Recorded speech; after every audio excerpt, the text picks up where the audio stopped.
Amados hermanos, el apóstol Pablo ha expuesto, como vimos la semana pasada, un principio vital. Ese fue el énfasis de la enseñanza de la semana pasada. Un principio vital en torno a la vida del cristiano con relación a su salvación y a su santificación. Y ese principio vital es que hemos muerto a la ley, Y hemos muerto a la ley como principio de vida para lograr ser aprobados, para lograr ser justificados por Dios. Y en medio de tal enseñanza de ese principio vital, el apóstol Pablo ha dicho en Romanos capítulo 7, versículo 5, porque mientras estábamos en la carne, las pasiones pecaminosas que eran por la ley obraban en nuestros miembros, llevando fruto para muerte. Ahora, esa es una expresión muy fuerte y siempre cuando estamos desarrollando la exposición de la carta a los romanos, es muy interesante posicionarse en los receptores originales y en especial en los cristianos judíos cuando leían expresiones como esta del apóstol Pablo, porque mientras estábamos en la carne, las pasiones pecaminosas que eran por la ley obraban en nuestro miembro llevando frutos para muerte. Pasiones pecaminosas que eran por la ley. ¿Está Pablo enseñando que la ley de Dios es la causante del pecado? ¿Es que la ley de Dios es la fuente del pecado? Ahora, sin duda alguna, estas eran algunas de ese tipo de preguntas que surgían en torno a la enseñanza que daba el apóstol Pablo. Ahora, estas preguntas suenan insoportablemente heréticas. Nomás pronunciarlas suenan de esa manera heréticas. Pero eran las preguntas que muchos se hacían en torno a la enseñanza que daba el apóstol Pablo. Así que el apóstol Pablo, después de exponer ese principio vital de que estamos muertos a la ley en torno a un camino de vida para ser justificados por Dios, el apóstol Pablo, después de exponer ese principio vital que estudiamos en esos 6 primeros versículos de Romanos 7, entra a corregir los malos entendidos que seguramente ya estaban señalando sus enemigos en torno a la enseñanza del bendito evangelio del Señor Jesucristo, de la justificación por la sola fe en la persona de nuestro Señor Jesucristo. Inmediatamente después de presentar el principio, entra a corregir cualquier tergiversación en torno a su enseñanza. Y lo hace a través de una pregunta que se nos hace familiar cuando hemos venido estudiando la epístola a los romanos. En el versículo 7, el apóstol Pablo hace una pregunta que nos suena muy familiar a los que hemos venido estudiando la epístola a los romanos. Él dice: ¿qué diremos pues? ¿La ley es pecado? Ahora, este tipo de pregunta ya la ha venido formulando el apóstol Pablo precisamente cuando quiere refutar una calumnia en torno a su enseñanza. Por ejemplo, y solo para devolvernos un solo capítulo, en el capítulo 6 de Romanos, él inicia en el versículo 1 haciendo esta misma pregunta: ¿qué después diremos? ¿Perseveraremos en el pecado para que la gracia abunde? En torno a responder a esa calumnia que vimos hace meses atrás, que respondía en torno a que la enseñanza que él daba impulsaba a las personas a pecar. Y en el versículo 15 del Romanos 6 vuelve y enfatiza esta pregunta: ¿qué pues? ¿Pecaremos porque no estamos bajo la ley sino bajo la gracia? Ahora, aquí en torno al capítulo 7, el apóstol Pablo formula esa misma pregunta, pero para responder a esa mala interpretación, a esa calumnia que estaba posiblemente surgiendo en torno a la enseñanza, en torno a lo que acaba de enseñar, que ya no estamos bajo la ley sino bajo la gracia, y que hemos muerto a la ley como un principio de vida en torno a ser justificados por Dios. Y él dice entonces, en esa forma que utiliza el apóstol Pablo: ¿qué diremos pues? ¿La ley es pecado? Y responde como ha respondido a esas otras preguntas en el desarrollo de la epístola. Responde: de ninguna manera. Ahora, esa es una forma en que Reina Valera traduce una expresión en el griego que es muy tajante. La respuesta es: ni lo pienses. Es una expresión de horror ante el pensamiento que han surgido en algunos en torno a sus enseñanzas. Podríamos decir que Pablo responde no y definitivamente no. Está negando esa calumnia que pudiera surgir en torno a sus enseñanzas. Niega rotundamente la herética insinuación de que la ley es pecado. Y a continuación, después de responder tajantemente negando esa insinuación, entra a explicar el por qué es necesario que el cristiano entienda que ha muerto a la ley como un principio rector en su vida en torno a la justificación. Lo niega que alguien pueda llegar a pensar esto, niega esa afirmación, pero entra a explicar por qué es fundamental que el cristiano entienda que ha muerto a la ley como un principio rector de justificación en su vida. Y lo que va a hacer el apóstol Pablo es mostrar cómo la naturaleza caída del hombre, su ser pecaminoso, toma la ley de Dios y la utiliza en contra de sí mismo. Y esto lo hace para demostrar que no es la ley de Dios la culpable del pecado, pero que sí se convierte en una herramienta de condenación y muerte en las manos del ser caído del hombre, en las manos de la naturaleza pecaminosa del hombre. Y es por eso que es importante entender que el apóstol Pablo, desde el versículo 7 hasta el versículo 12, que es el texto que vamos a estudiar en esta mañana, habla en tiempo pasado. Pablo va a mostrar cómo la ley se convirtió en un juez condenador en su vida y cómo la ley lo sentenció a muerte. Eso es lo que va a hacer el apóstol Pablo en este texto que vamos a estudiar en esta mañana, que hemos colocado por título La ley y su proceso de condenación. La ley y su proceso de condenación. Leamos una vez más el inicio del versículo 7 del capítulo 7. ¿Qué pues diremos? ¿Qué diremos pues? ¿La ley es pecado? En ninguna manera. Pero, continúa diciendo el apóstol Pablo, pero yo no conocí el pecado sino por la ley. Y lo primero que entra a señalar el apóstol Pablo en torno a lo que hace la ley, lo primero que empieza a mostrar el apóstol Pablo en torno a lo que la ley realiza es mostrar cómo la ley de Dios expone nuestra condición de pecado.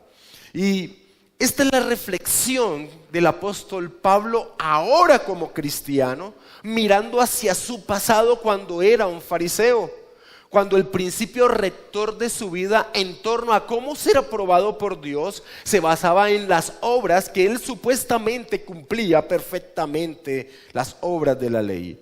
Es decir, tenemos que entender que Pablo se posiciona ahora como un cristiano y mira a su pasado como un fariseo que tenía como principio rector en su vida el ejercer la ley para poder ser aprobado por Dios. Pablo nos va a hablar de ese momento crítico en su vida cuando pudo ver la condición de muerte en la que se hallaba y no se había dado cuenta cuando entendió la necesidad de un Salvador. John MacArthur dice en torno a este momento que Pablo empieza a narrar de este versículo 7 al versículo 12. MacArthur dice, Pablo se está refiriendo a la convicción de pecado que el Espíritu Santo obró en su propio corazón por medio de la ley antes y durante su encuentro con Cristo en el camino de Damasco y en los 3 días de ceguera que siguieron a ese encuentro. Es ese momento crítico. Pablo ahora como cristiano mira ese momento crítico cuando entendió lo que la ley hizo con su vida, a qué punto lo llevó. El apóstol Pablo expone el hecho de que la ley no es de naturaleza pecaminosa como ha negado tajantemente de ninguna manera.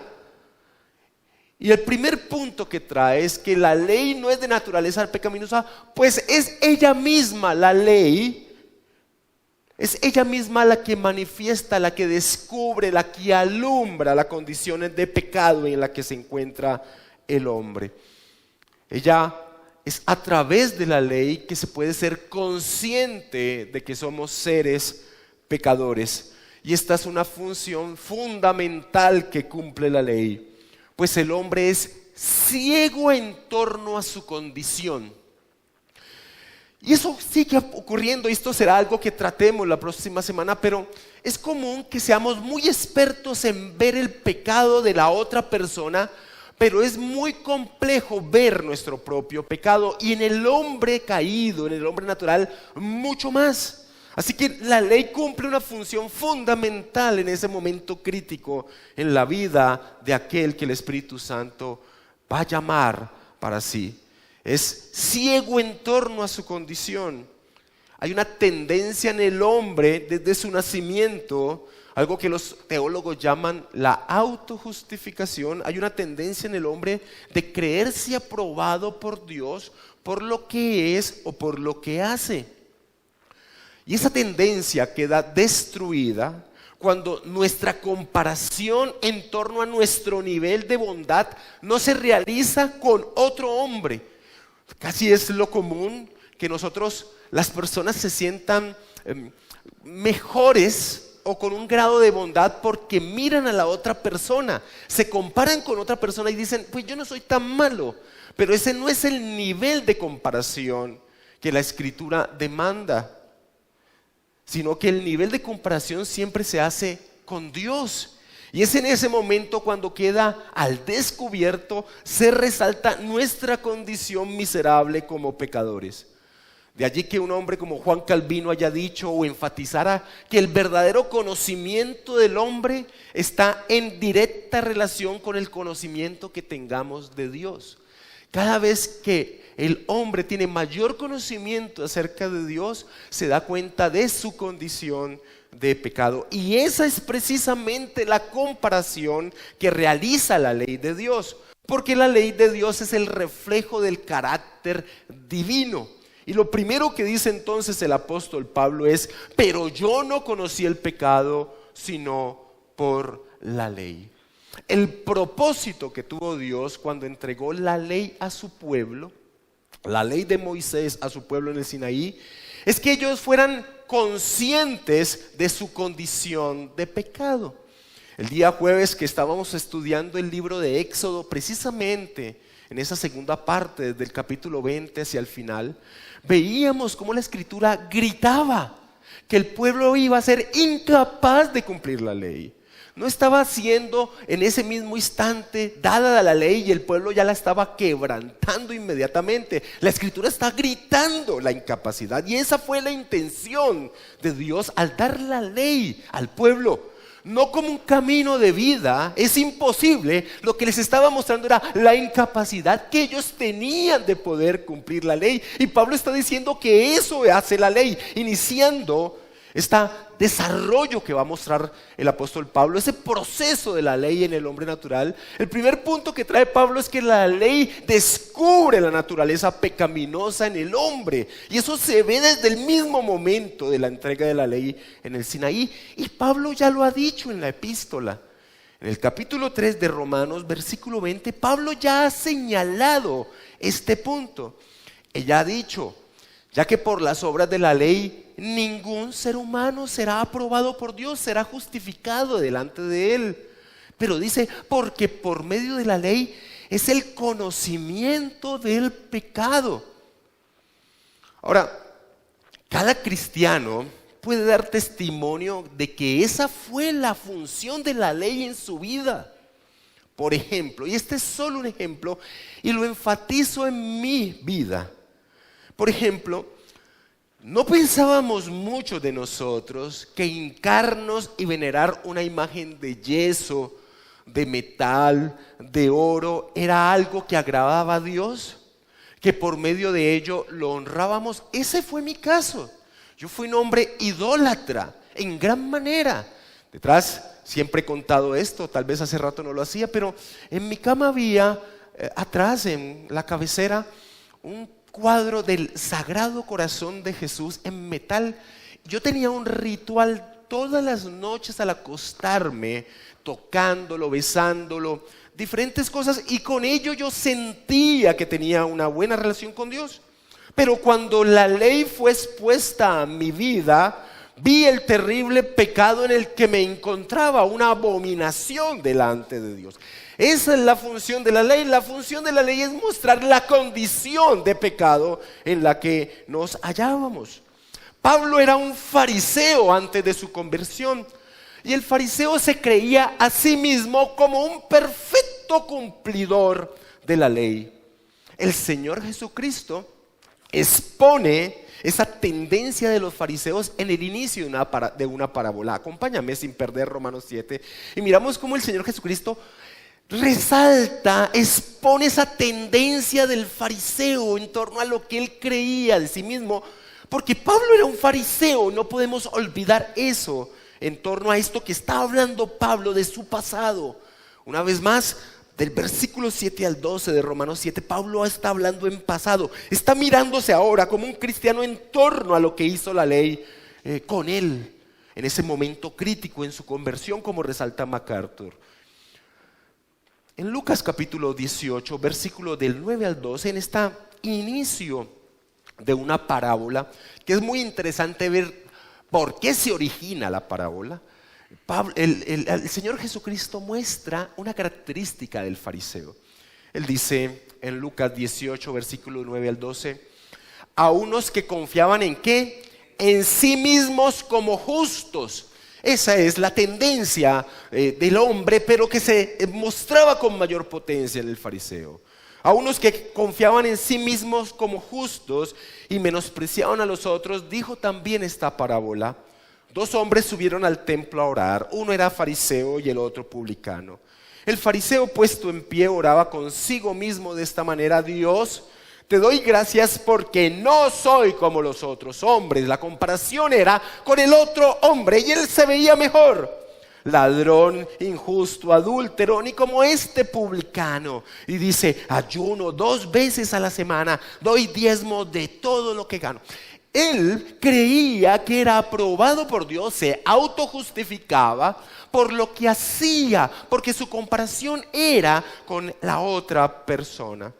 Y esto es un reflejo de lo que era un fariseo. Esto es un reflejo de lo que era el apóstol Pablo. El mismo apóstol Pablo nos enseña en la epístola a los Filipenses que cuando se hablaban de las credenciales que comúnmente se sacaban para mostrarse justos delante de Dios, él puede hablar de una manera muy loca, podemos decirlo así, de una manera como si se pusiera al mismo nivel de los otros, mostrando que él también pensaba que en ese pasado él tenía grandes credenciales para mostrarse aprobado por Dios. Acompáñame a Filipenses capítulo 3 y leamos el versículo 4 al 6 para ver esas credenciales que ahora Pablo, como cristiano, en la epístola a los Filipenses rechaza, pero que en el momento en que él era un fariseo atesoraba. Filipenses capítulo 3, versículo del 4 al 6. Pablo dice: aunque yo tengo también de qué confiar en la carne, si alguno piensa que tiene de qué confiar en la carne, yo más. Circuncidado al 8º día, del linaje de Israel, de la tribu de Benjamín, hebreo de hebreos, en cuanto a la ley, fariseo. Y esa expresión a veces no la entendemos, pero cuando él dice en cuanto a la ley, fariseo era el ejemplo a seguir por el pueblo. El fariseo era el ejemplo a seguir por el pueblo en torno a su relación con la ley. Era un cumplidor de la ley. Pablo sigue diciendo, en cuanto a la ley, fariseo; en cuanto a celo, perseguidor de la iglesia; en cuanto a la justicia que es en la ley, irreprensible. Ahora, esta expresión es tremenda. Pablo estaba afirmando que en aquellos mandamientos de expresión externa, es decir, que los demás podían ver, nadie podía decir nada en contra del apóstol Pablo. El fariseo se mostraba ante los demás como cumplidor, y Pablo se veía a sí mismo como un cumplidor. Y miremos la ilustración de un hombre que se veía a sí mismo como un cumplidor, recordando que Pablo caía en ese mismo punto. En el mismo capítulo que estábamos de Lucas, capítulo 18, saltemos al versículo 18. Y miremos a este hombre que aparece en medio de la historia. El conocido joven rico. Un hombre principal, Lucas 18, versículo 18, un hombre principal le preguntó, y muchas veces cuando se lee este pasaje de la vida de nuestro Señor, se pasa por alto la expresión inicial del tema de la bondad, de quién es bueno. Y ese es el tema principal del pasaje. Este hombre se consideraba bueno. Dice, un hombre principal le preguntó diciendo, maestro bueno, ¿qué haré para heredar la vida eterna? Jesús le dijo, ¿por qué me llamas bueno? Ninguno hay bueno, sino solo Dios. De una, el Señor Jesucristo sabe, es omnisciente, conoce a este hombre, conoce que este hombre se considera a sí mismo bueno y de una vez destruye el concepto de bondad que este hombre pudiese tener de sí mismo. Versículo 20, los mandamientos sabes: no adulterarás, no matarás, no hurtarás, no dirás falso testimonio, honra a tu padre y a tu madre. Y este hombre respondió, todo esto lo he guardado desde mi juventud. Este era un fariseo, este era un hombre que podemos catalogarlo como Pablo llegó a considerarse a sí mismo. Los fariseos se habían convertido en ejemplo de los mandamientos de expresiones externas y nadie podía decir nada en contra de ellos. Pero entonces el Señor Jesucristo va al grano, va a sacar a flote que esas expresiones de bondad que estos hombres magnificaban en su ser no eran sino expresiones externas, y lo hace yendo al principio vital del cumplimiento del mandamiento de Dios, y es amar a Dios sobre todas las cosas. Versículo 22. Jesús, oyendo esto, le dijo, ¿recuerdan la pregunta? La pregunta de este hombre, ¿qué haré para heredar la vida eterna? Haré, en torno a su concepto de bondad que él tenía de sí mismo. Y Jesús le dijo entonces, aún te falta una cosa. Eso debe haber puesto los pies de este hombre a temblar. No era suficiente esas expresiones externas en torno a la ley. Le dice el Señor, vende todo lo que tienes y dalo a los pobres. Y mira lo que le ofrece el Señor Jesucristo. Este hombre había venido preguntando qué haría para heredar la vida eterna. Y el Señor le dice, y tendrás tesoros en el cielo. Ven y sígueme. ¿Qué más se le podía ofrecer a un hombre? Tesoros en el cielo, en el reino de Dios. Aquel que tiene como su razón de ser amar a Dios sobre todas las cosas, ¿qué más se le podía ofrecer? Pero entonces salió a flote que todo eran expresiones externas, que realmente era una hipocresía. Versículo 23, entonces él, oyendo esto, se puso muy triste porque era muy rico. Esa era la realidad de lo que había en el corazón de este hombre. Una fachada externa, pero no podía cumplir el primer mandamiento, la raíz de todos los demás. No tener dioses ajenos, amar a Dios sobre todas las cosas. Y este hombre amaba con pasión sus posesiones por encima de Dios. Ahora, esta es solo una ilustración de lo que era el apóstol Pablo en su pasado. Un fariseo al cual veían y que se veía a sí mismo en su pasado como irreprensible en torno a la ley.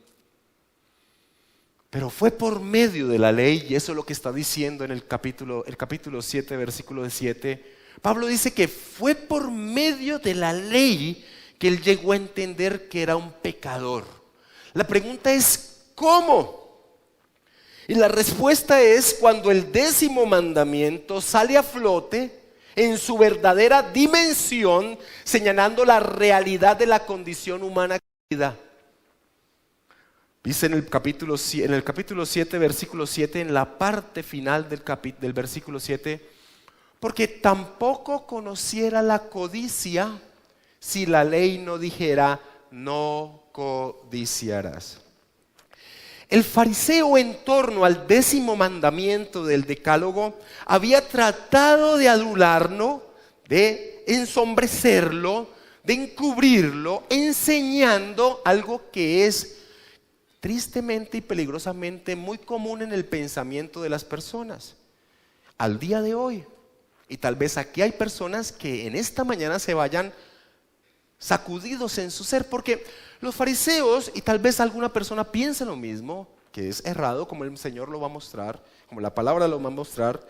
Los fariseos habían enseñado que el hecho de pecar está en el acto, en el accionar, en el hacer pecado. Pero el 10º mandamiento había señalado que no era solo pecar el hacer, sino la intención misma que surgía del corazón. Así que Pablo, cuando llega ese momento crucial de entender lo que había hecho la ley con él, entendió que el 10º mandamiento lo condenaba. Los fariseos habían tratado de ensombrecer este mandamiento enseñando que pecar era hacer, pero el Señor Jesucristo, trayendo la fuente, la raíz, la intención del mandamiento, expone lo siguiente: Mateo capítulo 5, versículo 20 en adelante, sin perder Romanos capítulo 7.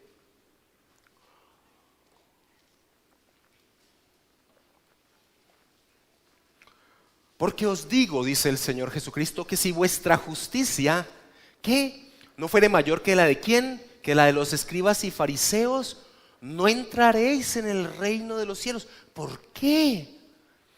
Porque la justicia de los fariseos eran las expresiones externas, pero el Señor va a traer la raíz de lo que es la ley.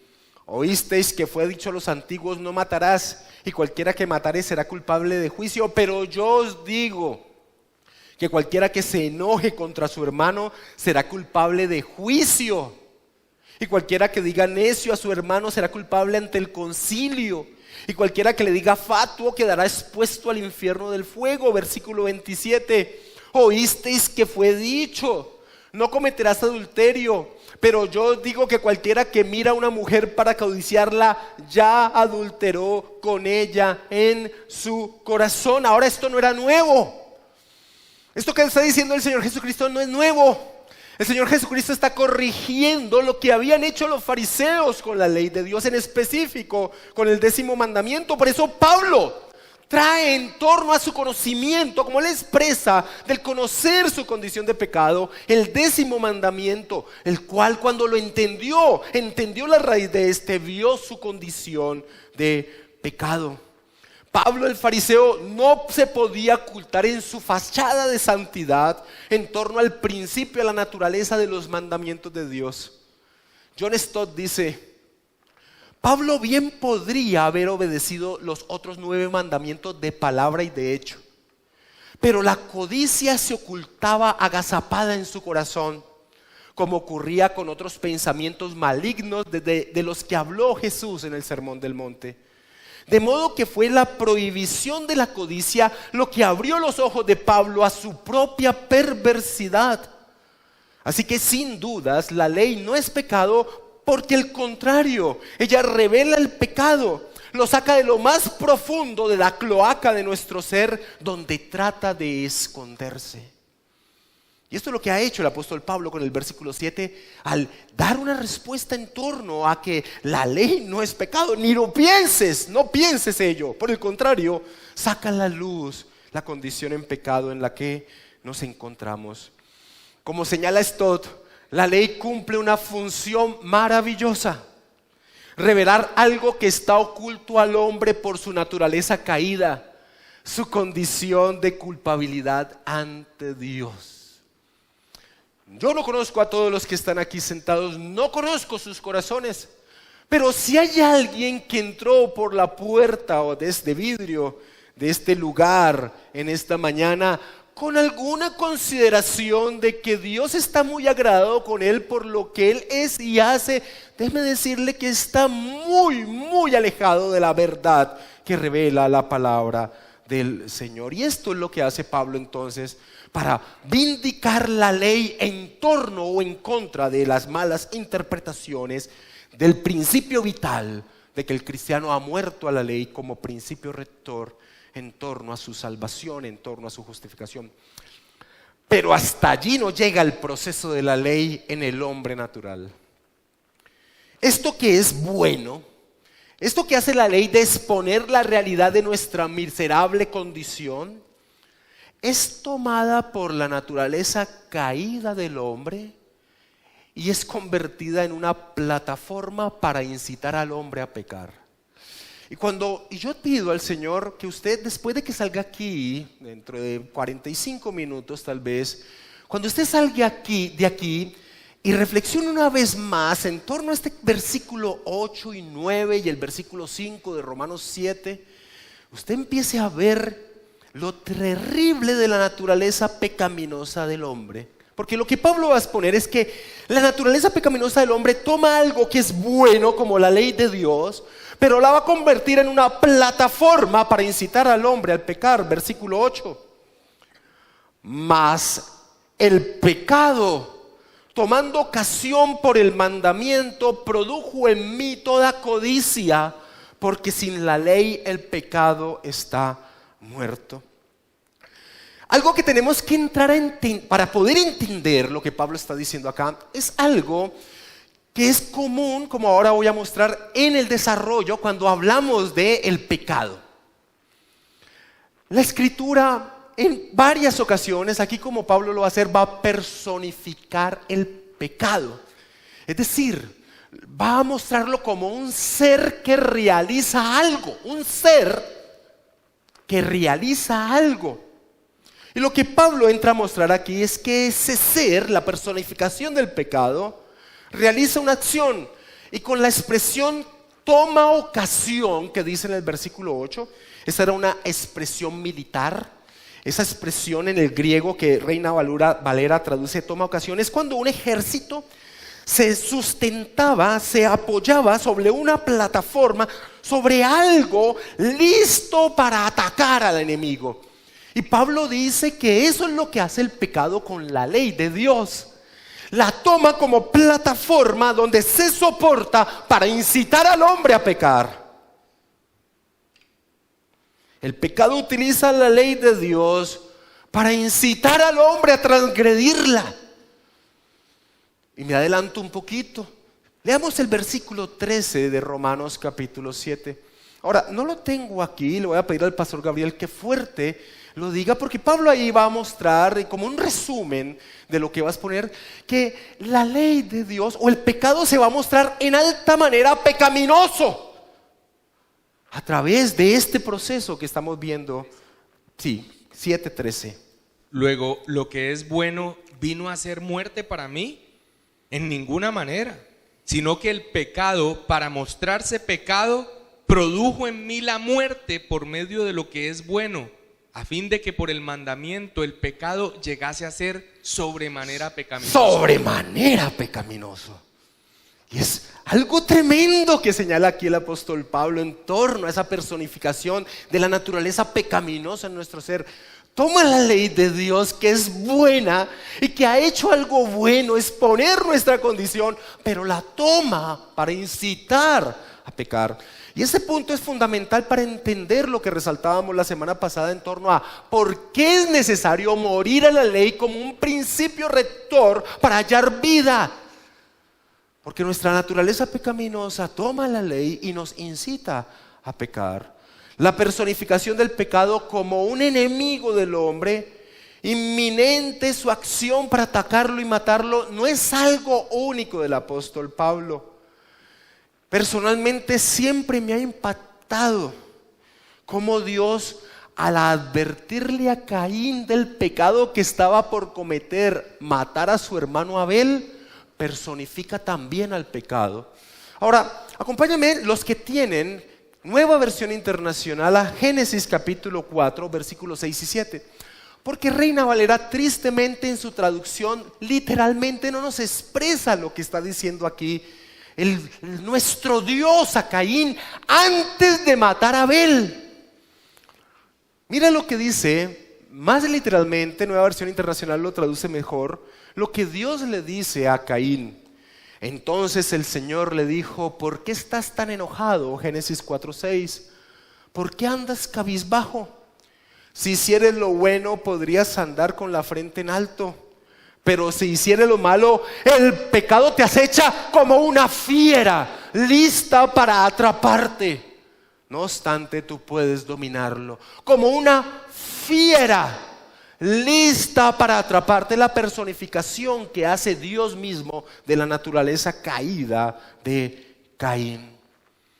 Una vez más leo el versículo, más bien leo ahora el versículo 8, o leo una vez más el versículo 8 de Romanos 7.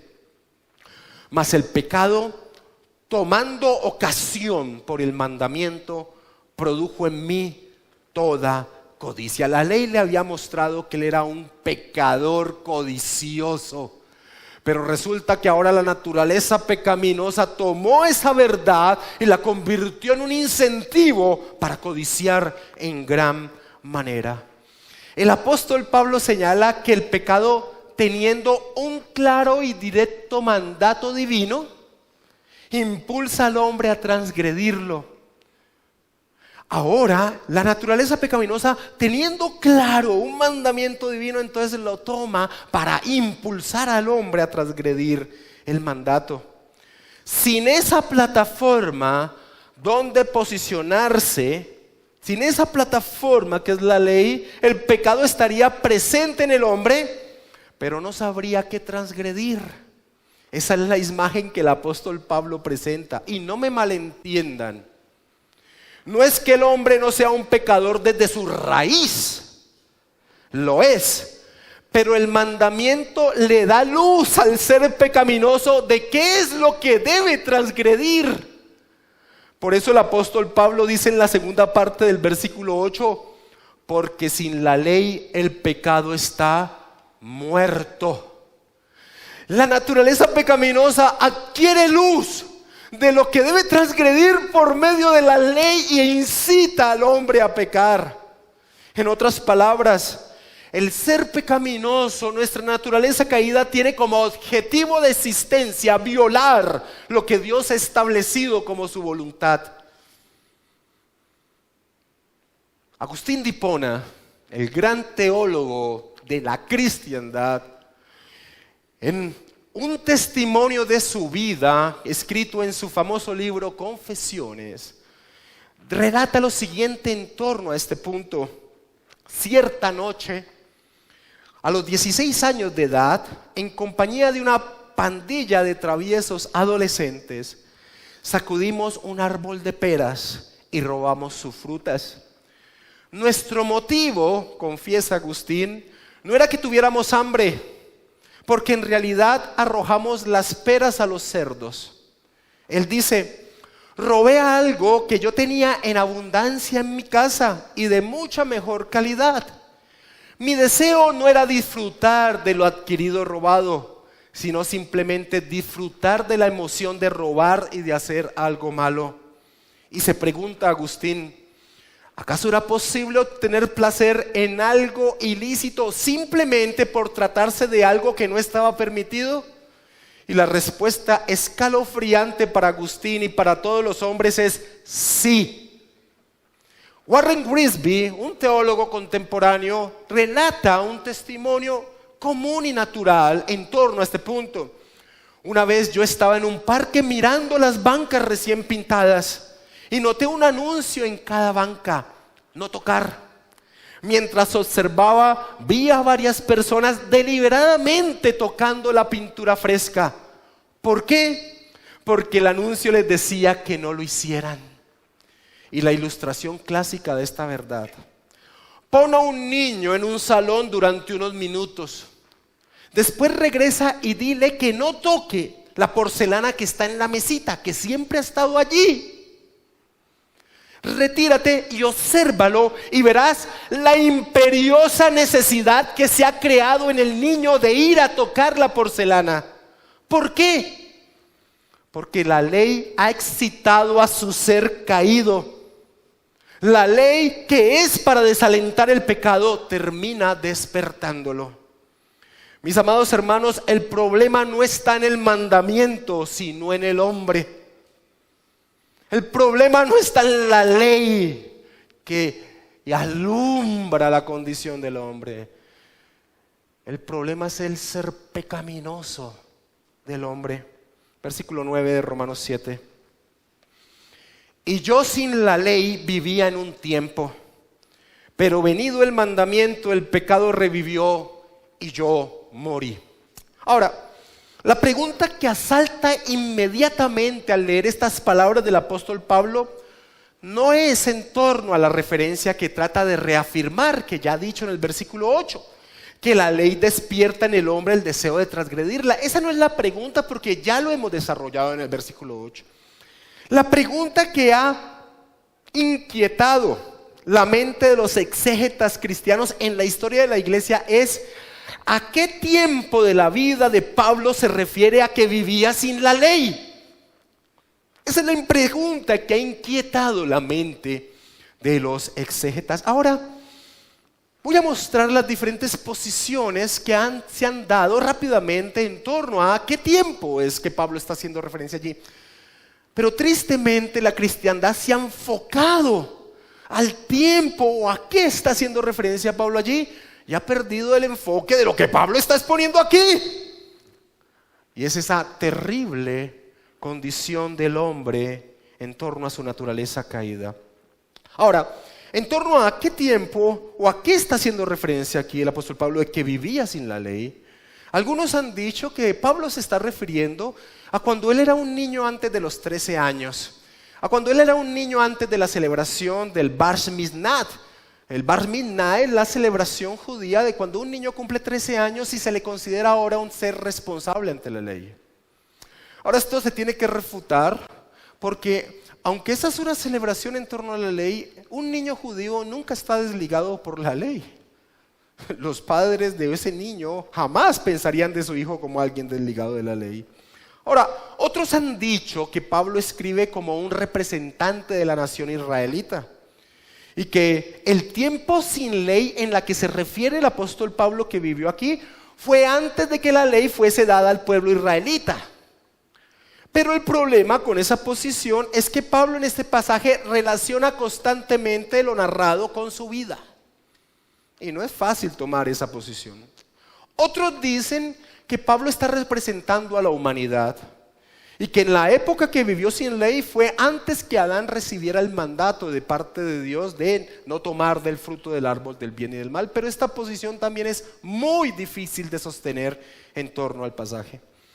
Así que la mejor posición exegética en torno a estas palabras del apóstol Pablo en el versículo 9 es que él se está refiriendo a su vida como fariseo, donde, como ya vimos, se veía como un cumplidor de la ley. Comenta Calvino en torno a estas palabras de Pablo: no es necesario entender que el apóstol haya sido durante cierto tiempo un hombre sin ley, sino que por estas palabras yo vivía, quiere decir que vivía ausente de la ley.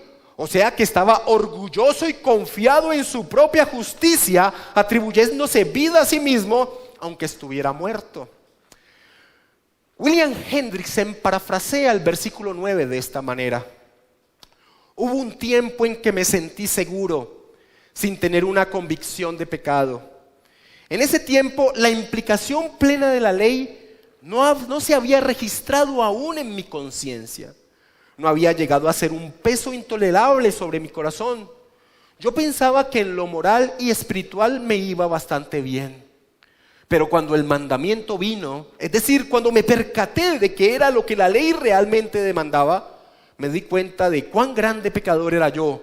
Fue entonces que morí. Es decir, ese fue mi fin como persona satisfecha y segura en mí mismo. Y esa es la mejor exégesis. Y para entenderlo, volvamos a Filipenses capítulo 3, versículo 4 al 9, donde una vez más nos vamos a encontrar con la referencia biográfica de Pablo en torno a su relación con ser justo delante de Dios por la ley y lo que él sigue narrando. Filipenses capítulo 3, versículo 4 al 9.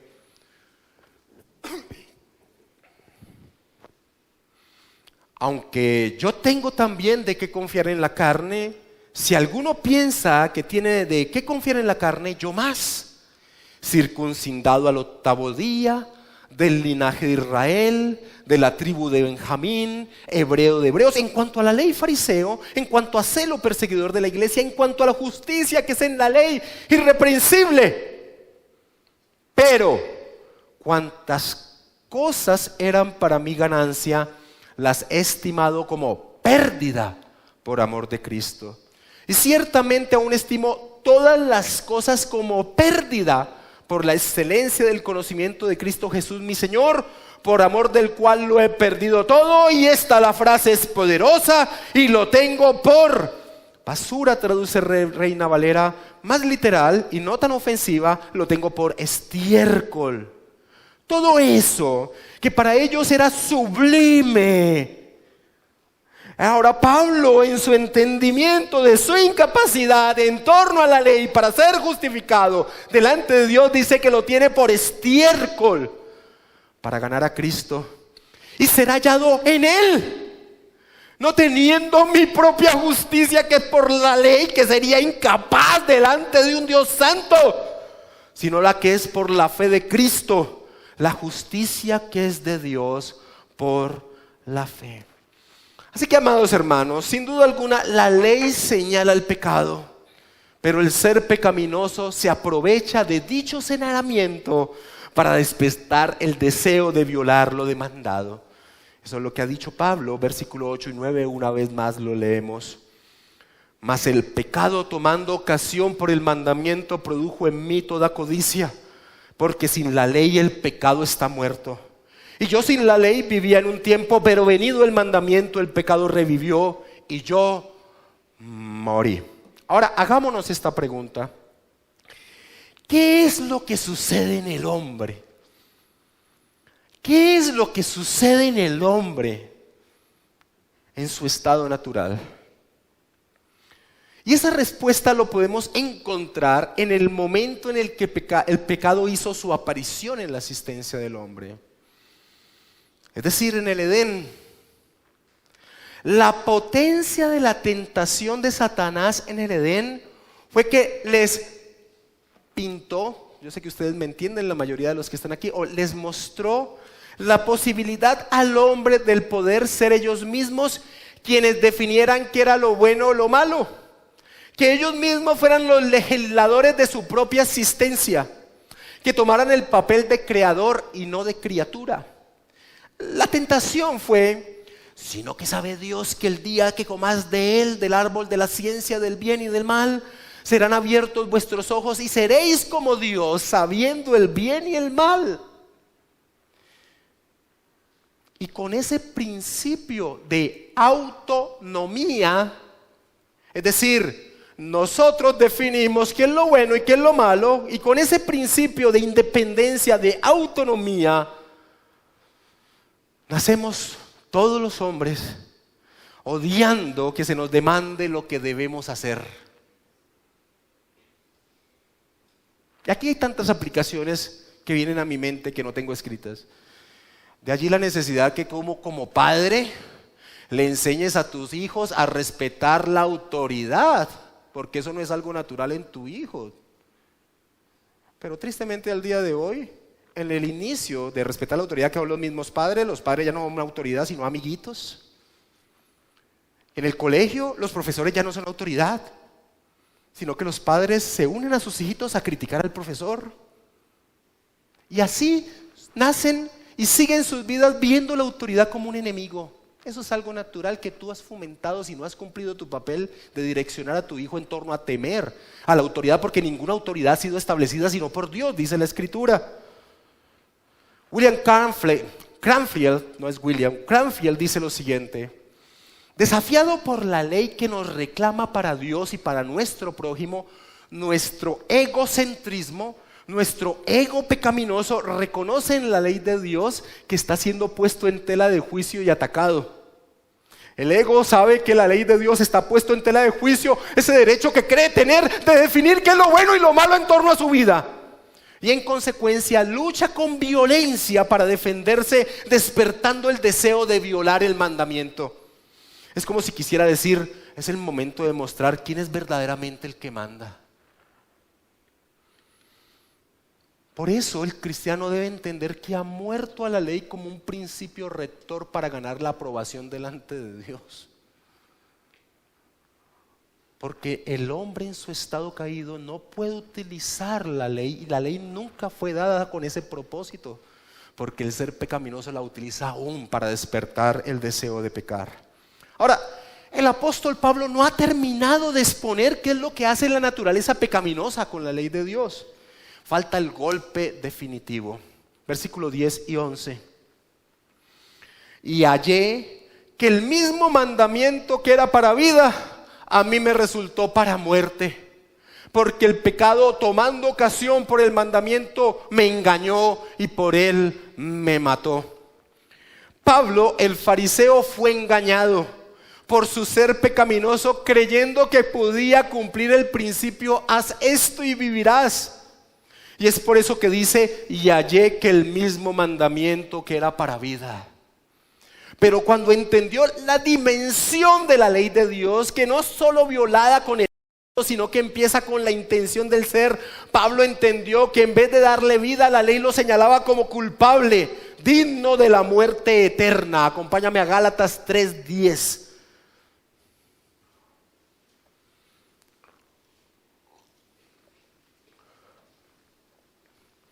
Porque todos los que dependen de las obras de la ley están bajo maldición, pues está escrito: maldito todo aquel que no permaneciere en todas las cosas escritas en el libro de la ley para hacerlas.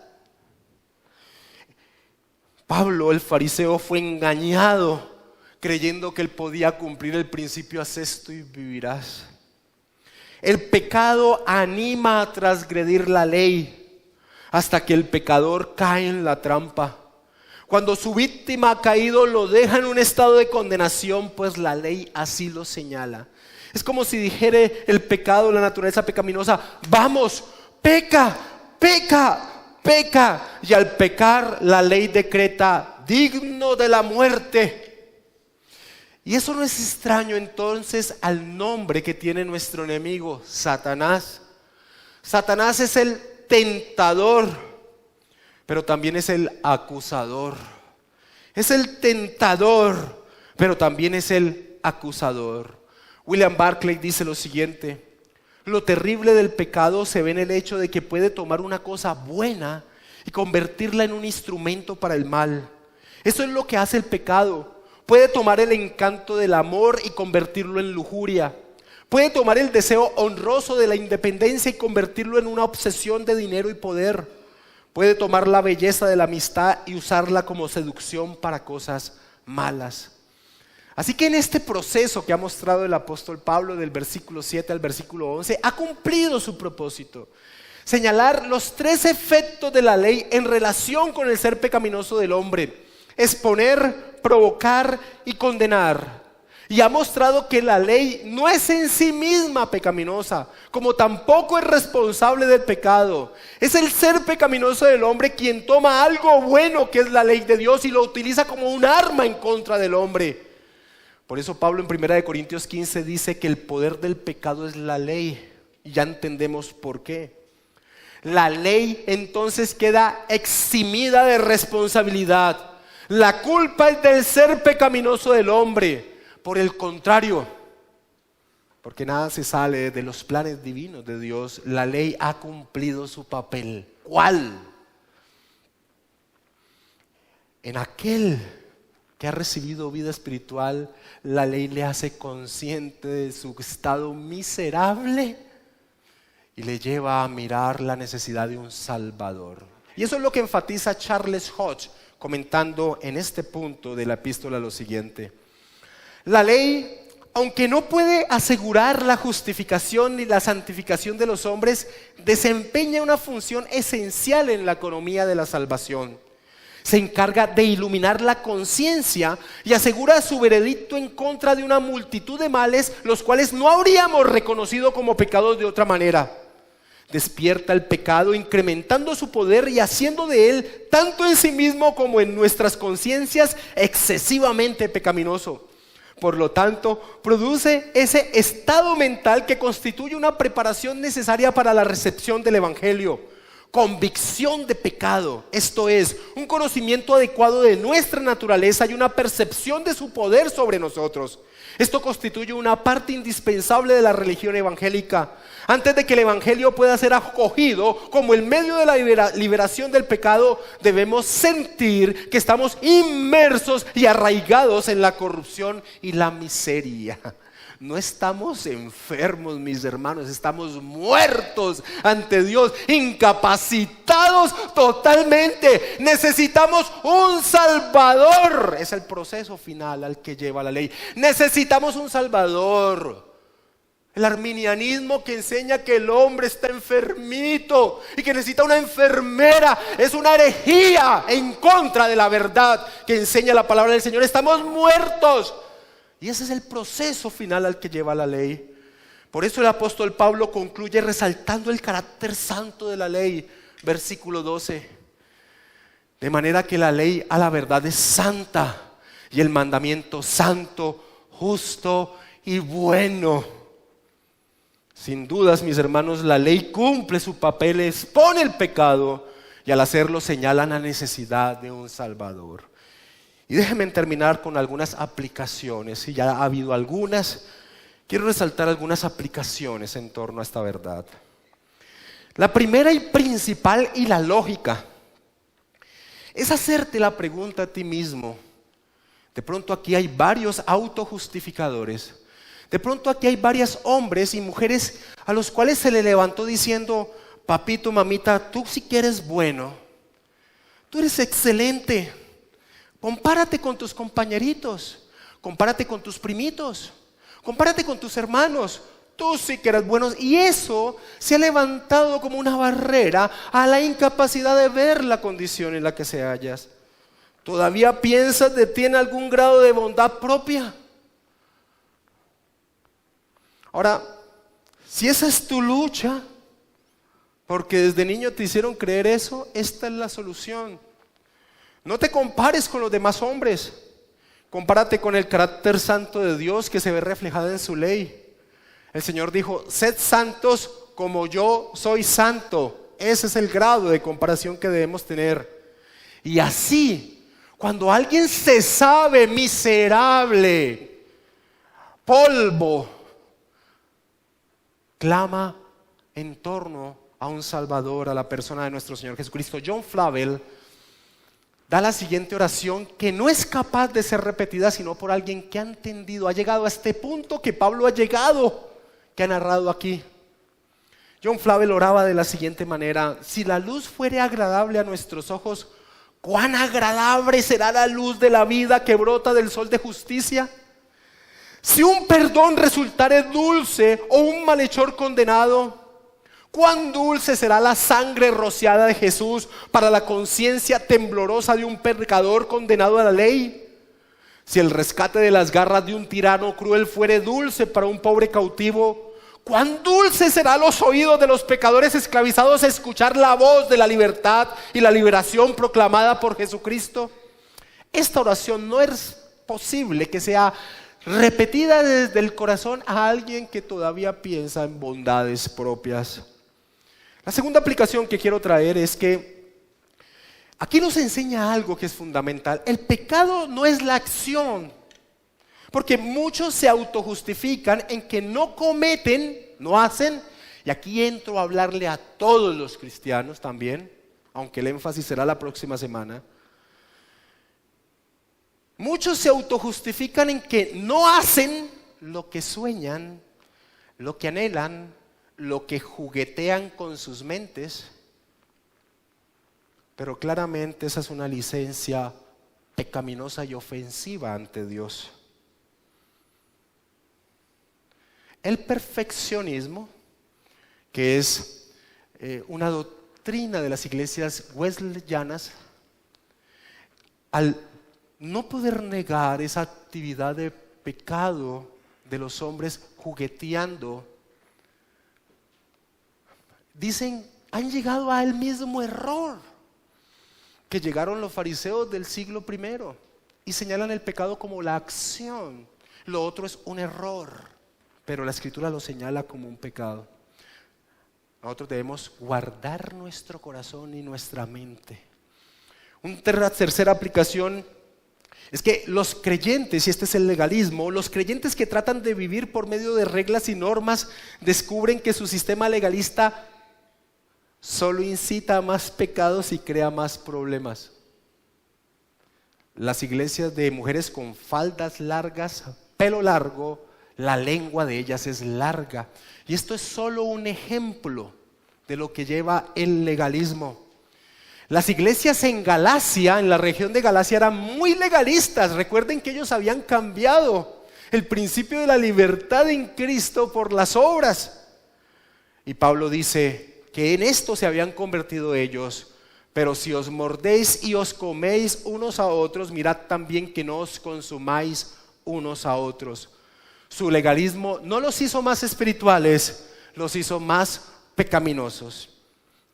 Y una cuarta aplicación, y yo sé que va a causar tal vez, y no soy inocente, va a causar rechazo esta cuarta aplicación, pero quiero darla, porque al escribirla y en el estudio que realicé me encontré apoyado en la aplicación de este principio por un hombre al cual considero un gran hombre de Dios.